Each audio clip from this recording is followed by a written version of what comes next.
అందరికీ నమస్కారం. సో మనం ఈరోజు ఇక్కడ జగిత్యాల డిస్ట్రిక్ట్ పోలీస్ సంబంధించిన ఈ 2023 ఎట్లా పాస్ అయింది, దీంట్లో సంవత్సరంలో క్రైమ్ ప్యాటర్న్స్ ఎట్లాగా ఉన్నదో దాని గురించి మాట్లాడడానికి ఇక్కడ అందరూ ఉన్నాము. సో ఈ ఇయర్ మొత్తం చూస్తే మోస్ట్లీ అది ప్రశాంతంగానే మనకి కంప్లీట్ అయిపోయింది. మీకు అందరికీ తెలుసు, ఇక్కడ లాస్ట్లో ఇయర్ ఎండ్లో మనకి ఎలక్షన్స్ కూడా వచ్చినాయి. సో ఎలక్షన్స్ కూడా టోటల్ ఆల్ ప్రాసెసెస్ కూడా పీస్ఫుల్ వేలోనే కంప్లీట్ అయినాయి, ఎక్కడ కూడా ఎలాంటి కూడా ఇష్యూ కాకుండా. సో మనము అది క్రైమ్ డీటెయిల్స్లోకి వెళ్తే అది 23లోని ఓవరాల్ క్రైమ్ మనం చూస్తే లాస్ట్ ఇయర్ కంటే 22 కంటే దాదాపు అంతే ఉంది, జస్ట్ 1% రిడక్షన్ వచ్చింది. 2022లో ఎట్లాగా 5,120 క్రైమ్స్ రిజిస్టర్ అయినాయి, 23లో 5,070 క్రైమ్స్ రిజిస్టర్ అయినాయి. స్మాల్ రిడక్షన్ ఉంది. అలాగే ప్రాపర్టీ అఫెన్సెస్లో పెద్ద రిడక్షన్ వచ్చింది. 354 22లో ఉండే దానికి కంపేర్ చేస్తే 23లో 325 రికార్డ్ అయినాయి. సో ప్రాపర్టీ క్రైమ్స్లో డిటెక్షన్ పర్సంటేజ్ మేము అంటాము, అంటే ఎన్ని కేసెస్ డిటెక్ట్ చేయడం జరిగింది, అది దాదాపు అంతనే ఉంది. కానీ ప్రాపర్టీ లాస్ట్ కొంచెం ఎక్కువ అయింది. అయితే ఒక్కొక్క కేసులో ప్రాపర్టీ పోవడం అది కొంచెం ఎక్కువ ఉండడం వలన సో ప్రాపర్టీ రికవరీ పర్సంటేజ్ కూడా దాదాపు అంతనే ఉంది, దాంట్లో కూడా ఎంత పెద్ద చేంజెస్ లేవు. కానీ మహిళలకి సంబంధించిన క్రైమ్ చూస్తే దీంట్లో కొంచెం ఇంక్రీజ్ ఉంది. 547కి 644 రిజిస్టర్ అయినాయి, దాదాపు 17% వరకు ఇంక్రీజ్ అయింది. అట్లాగే క్రైమ్స్ అగేన్స్ట్ వీకర్ సెక్షన్ అంటే ఎస్సీ ఎస్టీ కేసెస్తో ఉంటాయో దాంట్లో కూడా 100కి 117 అయిపోయింది. అట్లాగే రోడ్ యాక్సిడెంట్ కేసెస్లో కూడా 399 22లో రిజిస్టర్ అయినాయో అవి 438కి ఇంక్రీజ్ అయింది నెంబర్. సో ఇందులో ఇది టోటల్ రిజిస్టర్ అయిన కేసెస్లోకి డీటెయిల్స్లో వెళ్తే మర్డర్ కేసెస్ 22లో ఎట్లాగా 30 ఉండే, ఇప్పుడు 23లో 32 రికార్డ్ అయినాయి. డెకాయిటీ ఏమి కూడా రిపోర్ట్ కాలే, 22లో ఒక డెకాయిటీ కేసు రిపోర్ట్ అయి ఉండే. రాబరీ కేసెస్ మనకి తగ్గినాయి, 22లో 26 ఉండే, ఇప్పుడు 23లో 21 కేసెస్ రిపోర్ట్ అయినాయి. అట్లాగే రైటింగ్ కేసెస్ అదొక అంతే ఉన్నాయి, 22లో 7 ఉండే, ఇప్పుడు కూడా 7గానే ఉన్నాయి. కిడ్నాపింగ్ కేసెస్ అయితే ఇవి 32 ఉండే 2022లో, ఇప్పుడు 48 రిజిస్టర్ అయినాయి 2023లోని. రేప్ కేసెస్ కూడా కొంచెం నెంబర్ పెరిగింది, ఇది 22లో 36 ఉండే, ఇప్పుడు 42 అయినాయి.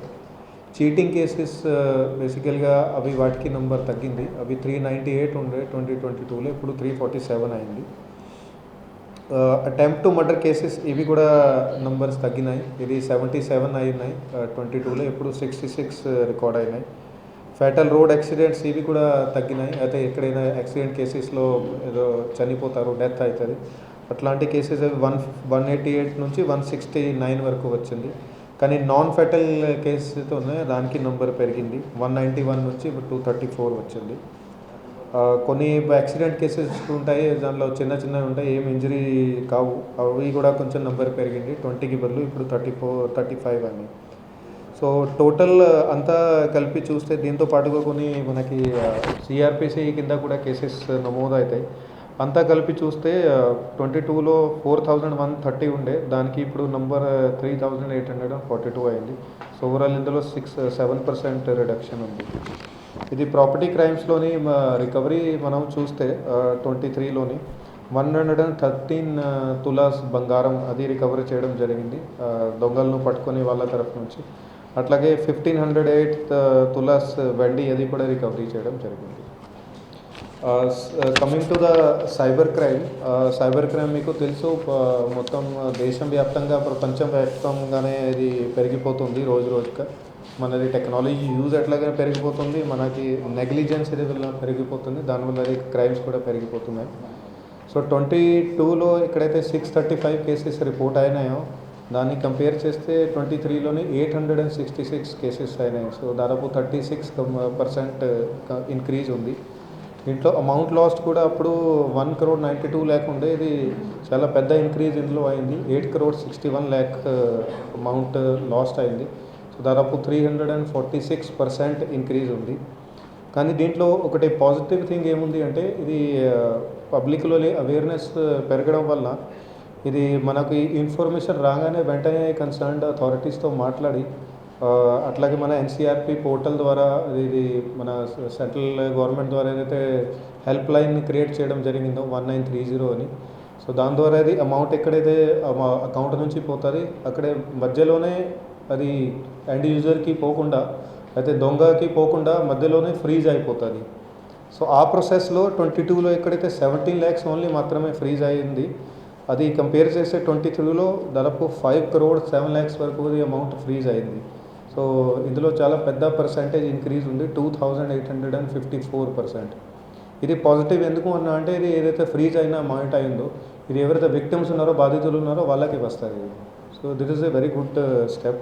ఎక్కడైతే 8 crore లాస్ట్ అయిందో దాంట్లో at least 5 crore was already frozen. So దీంట్లో అది 1930 హెల్ప్ లైన్ది చాలా ముఖ్య రోల్ ఉంది. సో పబ్లిక్కి అదే రిక్వెస్ట్ ఉంది, ఎప్పుడైనా మీకు తెలుస్తో దట్ మీకు ఇది సైబర్ ఫ్రాడ్ జరిగిందో సైబర్ మోసం జరిగిందో మీరు పోలీస్ స్టేషన్కి రాకుండా కూడా ఫస్ట్గా ఇది హెల్ప్ లైన్ డయల్ చేయండి. మీరు అది చాలా ఈజీ ఉంటుంది. అది హెల్ప్ లైన్ డయల్ చేస్తే అందులో వాళ్ళు కొన్ని క్వశ్చన్స్ అడుగుతారు, ఎట్లా అయింది ఎప్పుడు అయింది, ఇమీడియట్లీ వాళ్ళు ఫోన్ కాల్లోనే అది అకౌంట్ మొత్తం ఫ్రీజ్ చేస్తారు, మీ అమౌంట్ సేవ్ అవుతుంది, తర్వాత మీకే వస్తుంది. సో దీంట్లో కొన్ని మంచి కేసెస్లో కూడా మన దగ్గర అది అమౌంట్ ఫ్రీజ్ చేయడం జరిగింది. ఫర్ ఎగ్జాంపుల్ ఒక కేసులో 36 lakhs పోతే దాంట్లో 31 lakhs ఫ్రీజ్ చేయడం అయింది. అట్లాగే ఇంకో కేసులో రూరల్ పోలీస్ స్టేషన్లో 4 lakhs పోతే మొత్తం అమౌంట్ ఫ్రీజ్ చేయడం జరిగింది. ఎన్డీపీఎస్ కేసెస్లో చూస్తే మన జగిత్యాల జిల్లాలోని అది ఎన్డీపీఎస్ సంబంధించి పెద్ద ప్రభావం లేదు, కానీ మనం ఎన్ఫోర్స్మెంట్ పకడ్బందీగా చేస్తున్నాం కాబట్టి సో దానివల్ల 13 cases 2023లో రిజిస్టర్ అయినాయి. వాటిలో 36 మందిని పట్టుకోవడం కూడా జరిగింది. సో ఇవన్నీ కేసెస్లో చూస్తే 91.5 kilo గాంజా అది పట్టుకోవడం జరిగింది. దానికి విలువ మొత్తం 6.89 lakh rupees ఉంది. ఇదే కంపేర్ చేస్తే 22లో 18.4 kilo గాంజా ఉండేది, అట్లాగే విలువ అప్పుడు 64,000 ఉండేది. దీనిలో వచ్చే సంవత్సరంలో కూడా ఎన్డీపీఎస్ మీద బాగా దృష్టి మంచిగానే పెడతాము. సో ఇక్కడ చిన్నవి కూడా డిస్ట్రిబ్యూషన్ జరుగుతుంటే, కన్సంప్షన్ జరుగుతుంటే దాని మీద కూడా యాక్షన్ తీసుకుంటాము. సో పబ్లిక్కి కూడా రిక్వెస్ట్ ఉంది, ఎక్కడైనా మీకు ఇన్ఫర్మేషన్ ఉంది, ఎక్కడైనా అది జరుగుతుంది వెంటనే మాకు ఇన్ఫార్మ్ చేయండి, so that we can take action in that. Traffic రూల్స్లో చూస్తే 2023లో మనకి 5,882 డ్రంక్ డ్రైవ్ కేసెస్ అయినాయి. సో వాటిలో 3,774లో ఆల్రెడీ కన్విక్షన్ కూడా ఇవ్వడం జరిగింది. కన్విక్షన్ అంటే కోర్టు నుంచి ఏదైనా ఫైన్ అమౌంట్ కానీ అదర్వైజ్ కొన్ని సందర్భాల్లో జైలు శిక్ష కూడా ఇవ్వడం జరిగింది. సో ఇవి ఇంకా కూడా మనది డిస్పోజల్స్ నడుస్తున్నాయి, ఇంకా కూడా 5-6 days ఉన్నాయి. ఈ డేస్లో కూడా మిగతా డ్రంక్ డ్రైవ్ కేసెస్ ఉన్నాయి, వాటిలో కూడా అది ఖచ్చితంగా శిక్షలు పడడానికి ట్రై చేస్తాము. సో ఇది టోటల్ చలాన్స్ చూస్తే మనకి ఈ చలాన్స్ 51,000 రిజిస్టర్ అయినాయి, అట్లాగే spot challans 35,000. Total challan amount చూస్తే దాదాపు 2 కోట్ల వరకు ఇక్కడ డిస్ట్రిక్ట్లోని ఎన్ఫోర్స్ చేయడం జరిగింది. కమింగ్ టు ది మహిళా అండ్ చిల్డ్రన్ భద్రత, దాంట్లో మనకి ఇక్కడ షీ టీమ్స్, దాని ఆపరేషన్ స్మైల్ టీమ్, ఆపరేషన్ ముస్కాన్స్ ఇవన్నీ కూడా కంటిన్యూగానే నడుస్తున్నాయి. సో ఈ సంవత్సరం ఒక 170 ఇట్లాంటి ఆపరేషన్ స్మైల్ కానీ ఆపరేషన్ ముస్కాల్ కానీ ఇట్లాంటి ప్రోగ్రామ్స్ మనం కండక్ట్ చేసినాము. సో వాటిలో 72 చిన్న పిల్లల్ని రెస్క్యూ చేయడం జరిగింది. వేరే ప్లేసెస్ నుంచి రెస్క్యూ చేసి వాళ్ళని ఒరిజినల్ పేరెంట్స్ దగ్గర కానీ గార్జియన్స్ దగ్గర కానీ వాళ్ళని రిస్టోర్ చేయడం జరిగింది. మహిళా భద్రత సంబంధించి చూస్తే మనకి జిల్లాలో 3 షీ టీమ్స్ ఇప్పుడు పని చేస్తున్నాయి. సో వాటి ద్వారా ఇప్పటివరకు 198 అవేర్నెస్ ప్రోగ్రామ్స్ కండక్ట్ చేయడం జరిగింది.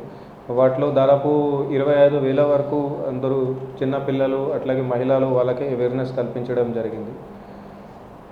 సో అట్లాగే రెగ్యులర్గా మనము పిటిషన్ అదే ఎవరైతే పిటిషనర్ బాధితులు మనకి కంప్లైంట్ చేస్తారో దాంట్లో ఎవరైతే అఫెండర్స్ ఉంటారో వాళ్ళకి రెగ్యులర్గా కౌన్సిలింగ్ చేయడం అవి కూడా చేస్తున్నాము.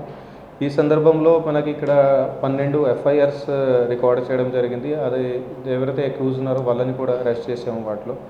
దీనికి సంబంధించి 18 ఈ-పార్టీ కేసెస్ కూడా రిజిస్టర్ చేసాము. అట్లాగే 12 చైల్డ్ మ్యారేజెస్ కూడా, చిన్న ఏజ్లో ఉన్న మ్యారేజ్ ఏదైతే ఉందో అవి కూడా ప్రివెంట్ చేయడం జరిగింది. మనం ఇక్కడ రిపీటెడ్ హ్యాబిచువల్ అఫెండర్స్ ఎవరైతే ఉన్నారో అట్లాగే సమాజంకి లా అండ్ ఆర్డర్కి ఎక్కువ దెబ్బ తీసే ఎవరైతే వ్యక్తులు ఉంటారో వాళ్ళకి సంబంధించి మనం PD యాక్ట్ ఇన్వోక్ చేస్తూ ఉంటాము. సో జిల్లాలో ఈ సంవత్సరం చూస్తే ఒక 12 వ్యక్తుల మీద పీడీ యాక్ట్ ఇన్వోక్ చేయడం జరిగింది. అట్లాగే మన సొసైటీలోని క్రిమినల్ యాక్టివిటీస్ని కంట్రోల్ చేయడానికి సిఆర్పిసిలో ఉన్న ప్రివెంటివ్ సెక్షన్స్ అవి కూడా మనం వాడుతూ ఉంటాము. సో దాంట్లో 697 పర్సన్స్ మీద అట్లాంటి కేసెస్ పెట్టడం కూడా జరిగింది. మనది ఇక్కడ జిల్లాలో ముఖ్య ఉద్దేశం ఏముంది, ఇక్కడ కేసు రిజిస్టర్ అయిన తర్వాత అది కోర్టులో వెళ్తుంది. అక్కడ ఖచ్చితంగా అది ఎవరైతే అక్యూజ్డ్ ఉంటారో వాళ్ళకి ఖచ్చితంగా జైలు శిక్ష పడడానికి అది కూడా మనం ఫుల్గా ప్రయత్నం చేస్తూ ఉంటాము. ఆ లాస్ట్ స్టేజ్ వరకు పని చేస్తూ ఉంటాము. సో దాంట్లో భాగంగా చూస్తే ఈ ఇయర్ మనకి 526 కన్విక్షన్స్ వచ్చినాయి. అది చాలా మంచి నెంబర్ ఉంది. దీంట్లో మనం చూస్తే కొన్ని ఇంపార్టెంట్ కేసెస్లో మర్డర్స్ కానీ రేప్స్ కానీ అట్లాంటి కేసెస్లో 13 కేసెస్లో లైఫ్ శిక్ష కూడా వచ్చింది. అది కోర్టు ద్వారా ఇవ్వడం జరిగింది. అట్లాగే ఒక కేసులో 10 years శిక్ష, ఒక కేసులో 7 years శిక్ష, అట్లాగే 5 కేసులలో 3 years శిక్ష అది కూడా కోర్టు ద్వారా విధించడం జరిగింది. అట్లాగే కొన్ని ఎన్ఫోర్స్మెంట్ వర్క్లోని మనము చూస్తే ఇక్కడ మనం ఈ సంవత్సరం ఒక 29 పీడిఎస్ రైస్ సంబంధించిన కేసెస్ నమోదు చేసినాము. వాటిలో 44 అక్యూజ్డ్ పర్సన్స్ ఎవరైతే ఉంటారో వాళ్ళ మీద కూడా చర్య తీసుకోవడం జరిగింది. ఈ పీడిఎస్ రైస్ సొమ్ము మొత్తం చూస్తే దాదాపు 10 లక్షల వరకు ఉంది. అట్లాగే 78 గేమింగ్ కేసెస్ రిజిస్టర్ అయినాయా, వాటిలో 473 రెస్పాండెంట్స్ వాళ్ళ మీద యాక్షన్ తీసుకోవడం జరిగింది. ఆ గేమింగ్ యాక్ట్లో చూస్తే అమౌంట్ కూడా దాదాపు 18.66 lakhs ఉంది. అట్లాగే శాండ్ సంబంధించి కూడా అక్రమ రవాణా ఏదైతే జరుగుతుందో దాంట్లో 47 కేసెస్ రిజిస్టర్ అయినాయి. దాంట్లో 80 persons మీద ఇది యాక్షన్ తీసుకోవడం జరిగింది. ఆ 47 కేసుల్లో కూడా వెహికల్ సీజ్ అయింది. అట్లాగే ఇది ఎన్ఫోర్స్మెంట్ ఇంకా కూడా ఫ్యూచర్లో కూడా వచ్చే సంవత్సరంలో కూడా అది పీడిఎస్ రైస్ సంబంధించి కానీ శాండ్ సంబంధించి కానీ గేమింగ్ యాక్ట్ ఇవన్నీ కూడా మనం కంటిన్యూ చేస్తాము. లోక్ అదాలత్ మనకి ఒకటి చాలా కీలకమైన సుప్రీంకోర్టు ద్వారా ఇది విధించడం జరిగింది. దీంట్లో కొన్ని కేసెస్ లోక్ అదాలత్లోనే డిస్పోజల్ అయ్యేటట్టు, సో దట్ కోర్టులో రెగ్యులర్ కోర్ట్స్ ఏదైతే పెండెన్సీ ఉందో అది తగ్గించడానికి అది ఒకటి కొత్త స్కీమ్ అది తయారు చేయడం జరిగింది. సో దీంట్లో మనం 2023లోని చూస్తే దాదాపు 18,000 కేసెస్ వేరే వేరే లోక్ అదాలత్లో సెటిల్ చేయడం జరిగింది. వీటి డీటెయిల్స్ చూస్తే దీంట్లో 1195 ఐపీసీ కేసెస్ అంటే రెగ్యులర్ క్రిమినల్ కేసెస్ ఏదైతే ఉన్నాయో అవన్నీ డిస్పోజల్ చేయడం జరిగింది. ఇవి కాకుండా పెట్టి కేసెస్ చిన్న చిన్న ఆఫెన్సెస్లో పెట్టి కేసెస్ రిజిస్టర్ అవుతాయి. అవి దాదాపు 10,000 వరకు దాంట్లో డిస్పోజ్ ఆఫ్ చేయడం జరిగింది. అట్లాగే డ్రంక్ డ్రైవింగ్ చూస్తే అవి దాదాపు 7,000 వరకు కేసెస్ డిస్పోజల్ చేయడం జరిగింది. మన సమాజంలో ఎవరైతే పర్సన్స్ ఉన్నారో రెగ్యులర్గా అఫెన్సెస్లో ఇన్వాల్వ్ అవుతూ ఉంటారో వాళ్ళ యాక్టివిటీస్ని వాచ్ చేయడానికి మనం హిస్టరీ షీట్స్ ఓపెన్ చేస్తాము. అవి వేరే వేరే రకాలుగా ఉంటాయి. హిస్టరీ షీట్స్ కానీ అందులో సస్పెక్ట్ షీట్స్ కానీ రౌడీ షీట్స్ కానీ డీసీ బీసీ అట్లా వేరే వేరే క్రైటీరియా బట్టి ఉంటాయి. సో అట్లా చూస్తే మన దగ్గర టోటల్ జిల్లాలో ఇప్పుడు 543 ఇట్లా షీటర్స్ ఉన్నారు. వాళ్ళ యాక్టివిటీస్ని రెగ్యులర్గా పోలీస్ స్టేషన్ నుంచి సర్వేలెన్స్ ఉంటుంది. రెగ్యులర్గా వాళ్ళ యాక్టివిటీ చెక్ చేయడం జరుగుతుంది. సో దట్ మన సొసైటీలోనే క్రైమ్ని కంట్రోల్ చేసుకోవడానికి. సో దీంట్లో భాగంగా ఈ సంవత్సరం ఒక 92 persons మీద కొత్త షీట్స్ ఓపెన్ చేయడం జరిగింది. అండ్ మన డీటెయిల్స్ బ్రేకప్లోని చూస్తే ఇక్కడ మన దగ్గర 191 రౌడీ షీటర్స్ ఉన్నారు. వాళ్ళ యాక్టివిటీస్ మీద కూడా టోటల్గా దృష్టి పెట్టినాము. అవి యాక్టివిటీస్ కూడా కంట్రోల్లో ఉన్నాయి. అట్లాగే సస్పెక్ట్స్ అంటే ఎవరైతే ప్రాపర్టీ అఫెన్సెస్లోని రెగ్యులర్గా ఇన్వాల్వ్ అవుతారు, అదర్వైజ్ వాళ్ళ ఫర్దర్గా కూడా ఇన్వాల్వ్ అయ్యే ఛాన్సెస్ ఉన్నాయి, పాత హిస్టరీ ఉంది. అట్లాంటి వ్యక్తులు 303 ఉన్నారు. అట్లాగే డాసియల్ క్రిమినల్స్ ఉన్నారు. ఇది వేరే వేరే జిల్లాల్లోని వాళ్ళు క్రైమ్ చేసేవాళ్ళు, ఇట్లా 23 members ఉన్నారు. అట్లాగే నాన్ డెక్వైటీస్ అంటే వీళ్ళు పాత టైంలో డెక్వైటీస్ చేసేవాళ్ళు. ఇప్పుడు మన దగ్గర అట్లాంటి ఏం జరగట్లేదు, కానీ ఈవెన్ దాని వాళ్ళ యాక్టివిటీ మీద మనం వాచ్ పెట్టాము. ఇది 13 మంది ఉన్నారు. అట్లాగే కమ్యూనల్ షీట్స్ కూడా 13 ఉన్నాయి. మన కమ్యూనల్ సిచ్యువేషన్ కూడా మంచిగా కంట్రోల్లో పెట్టుకోవడానికి. ఇవన్నిటితో పాటు మన దగ్గర పోలీస్ కళాబృందం టీం కూడా ఉంది. వాళ్ళు కూడా ఏరియాలో వెళ్ళి డిఫరెంట్ విలేజెస్కి వెళ్ళి వాళ్ళు వేరే వేరే రకరకాలుగా అవేర్నెస్ ప్రోగ్రామ్స్ కండక్ట్ చేస్తూ ఉంటారు. సో దాంతో సంబంధించి ఈ ఇయర్ 192 ప్రోగ్రామ్స్ కండక్ట్ చేయడం జరిగింది. అట్లాగే మనము డిస్ట్రిక్ట్లోని క్రైమ్ మీద కంట్రోల్ చేసుకోవడానికి సీసీటీవీ కెమెరాస్ కూడా ఇంతకుముందు ఇన్స్టాల్ చేసాము. అవి చాలా మటుకు ఇది కమ్యూనిటీ సపోర్ట్ ద్వారా అట్లాగే నేను సైతం కింద చాలా మటుకు కెమెరాస్ అవి పెట్టడం జరిగింది. సో దాంట్లో ఇప్పుడు మనం చూస్తే 1613 సీసీటీవీ కెమెరాస్ మన దగ్గర పనిచేస్తున్నాయి. ఇంకా కూడా పబ్లిక్కి అపీల్ చేస్తున్నాము, మీరు కూడా ఇప్పుడు కెమెరాస్ రేట్ కూడా చాలా తక్కువ అయింది. సో చిన్న చిన్న అమౌంట్లోనే మీరు కెమెరాస్ కూడా పెట్టవచ్చు. ఇది కెమెరాస్ పెడితే చివరికి మీకు కూడా లాభం అవుతుంది. అట్లాగే ఇది క్రైమ్ కంట్రోల్లోని క్రైమ్ డిటెక్షన్లోని మీరు కూడా భాగస్వామ్యం అవుతారు. మీరు కూడా దీంట్లో పార్టిసిపేషన్ ఉంటుంది. దాని జిల్లా పోలీస్ తరఫు నుంచి మనకి ఇంతకుముందు జరిగిన పోలీస్ రిక్రూట్మెంట్ సంబంధించి ట్రైనింగ్ క్యాంప్స్ కూడా ఏర్పాటు చేయడం జరిగింది. సో వాటిలో 1682 మెంబర్స్ని ట్రైనింగ్ ఇవ్వడం జరిగింది. దీంట్లో చాలా మంచి థింగ్ ఏంటంటే దాంట్లో 380 మెంబర్స్ అప్పుడు క్వాలిఫై కూడా అయ్యారు. అట్లాగే ఇది ఒకటి పోర్టల్ మన సెంట్రల్ గవర్నమెంట్ ద్వారా లాంచ్ చేయడం జరిగింది, CEIR అని. వీటిలో మొబైల్ ఫోన్స్ ఎవరైనా ఎక్కడైనా పోతే వాళ్ళు పోర్టల్లో ఆన్లైన్ రిజిస్టర్ చేసుకుంటారు. అండ్ దాని తర్వాత అది మనం డిటెక్ట్ చేసుకొని ఎక్కడైతే యూజ్ అవుతుందో అక్కడ మనం మొబైల్ ఫోన్ ట్రేస్ చేసుకొని వాళ్ళకి ఇచ్చేస్తాము. సో దాంట్లో భాగంగా మనం చూస్తే మనకి 1095 అవి బ్లాక్ రిక్వెస్ట్ అట్లా దీంట్లో రిపోర్ట్ అయినాయి మన జిల్లాకి సంబంధించినవి. సో వాటిలో 161 ఏదైతే మొబైల్ ఫోన్స్ ఆల్రెడీ యూజ్ చేయడం స్టార్ట్ అయిందో అవి మనం డిటెక్ట్ చేసుకొని ట్రేస్ చేసుకొని వాళ్ళకి ఎవరైతే విక్టిమ్స్ ఉన్నారో వాళ్ళకి కూడా మనం రిస్టోర్ చేయడం జరిగింది. సో ఓవరాల్ మనం సిచ్యువేషన్ చూస్తే జిల్లా వ్యాప్తంగానే పీస్ఫుల్గానే ఉంది.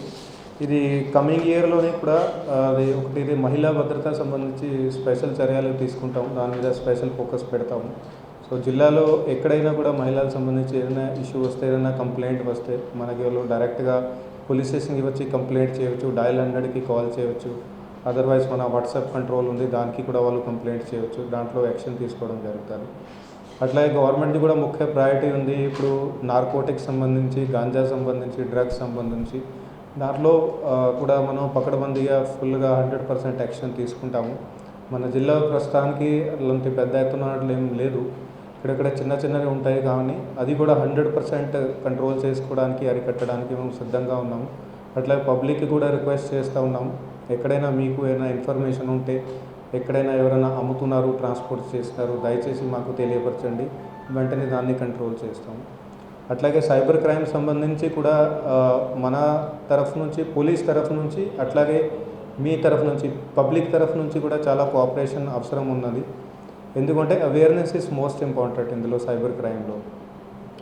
ఇప్పుడు ఎవరైనా కాల్ చేస్తారో, ఇది మీకు లాటరీ వచ్చింది, అదర్వైజ్ మీది కార్డ్ ఎక్స్పైర్ అయిపోయింది, అదర్వైజ్ మీకు బ్యాంకులో డేటా అప్డేట్ చేయాలి, అదర్వైజ్ ఇప్పుడు కొత్త అమౌంట్స్ కూడా చేస్తున్నారు, దాట్ మేము CBI నుంచి మాట్లాడుతున్నాము, మేము అక్కడ IT నుంచి మాట్లాడుతున్నాము, మీ మీద కేసు నడుస్తుంది, సుప్రీంకోర్టులో కేసు నడుస్తుంది, మీరు జైలుకి వెళ్తారు, ఇమీడియట్లీ అమౌంట్ అట్లా పంపండి, అట్లా కొత్త వాళ్ళు విధులు కూడా స్టార్ట్ చేస్తున్నారు. ఇంకా ఫ్యూచర్లో ఇంకా వాళ్ళు కొత్త విధులు కూడా స్టార్ట్ చేస్తారు. ఇప్పటివరకు మాకు అట్లాంటి రిపోర్ట్ కానీ అట్లాంటివి కూడా చేస్తారు. సో దీనికి అలర్ట్గా ఉండండి. ఎప్పుడైనా మీకు ఎట్లాంటి ఏదైనా కాల్ వస్తే, ఏదైనా మెసేజ్ వస్తే, ఈమెయిల్ వస్తే ఇమీడియట్లీ కొంచెం డౌట్ పడి you can always approach to the nearest police station. ప్రతి పోలీస్ స్టేషన్లో మనకి సైబర్ క్రైమ్ సంబంధించి కేసెస్ రిజిస్టర్ అవుతాయి. సో అక్కడ ఇమీడియట్లీగా వెళ్ళి అది